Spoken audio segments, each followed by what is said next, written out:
There's been a lot of interest in the Capital One Venture X over the last year since the card came out. But recently, Capital One has downgraded some of the Priority Pass benefits on this card. Does this change whether the card is worth it? Let's talk about it in this video. So first, let's talk about what changed for the Venture X. The card comes with lounge access for you and up to 2 guests to Priority Pass, Plaza Premium, and Capital One lounges. Originally, this meant that you could get into Priority Pass restaurants for free with the Capital One Venture X. But you can no longer get into Priority Pass restaurants for free, and likely all the other non-lounge Priority Pass benefits.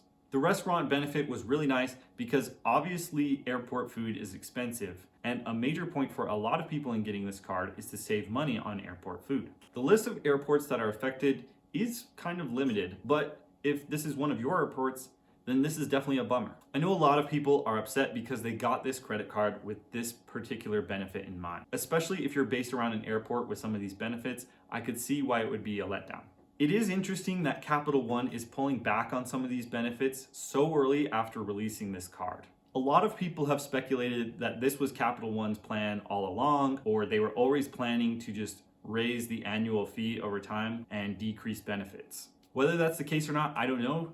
But I think that this means Capital One is losing money on this card and needs to find ways to pull back and save. So does this change whether the card is worth it? Looking at the benefits of this card, you still get really good lounge access for you and up to 2 guests for free, a $300 travel credit through the Capital One portal, 10,000 miles every anniversary year worth a minimum of $100, and a $100 global entry or TSA pre-check credit. Those credits still offset the annual fee of $395, and you still get lounge access. You also get the really nice 2x on everything spending category. I still think this card is going to be good for people who want airport lounge access at the cheapest possible price, especially if you travel for 2 or more people. Also for people who want to stack up Capital One miles and access to their travel partners.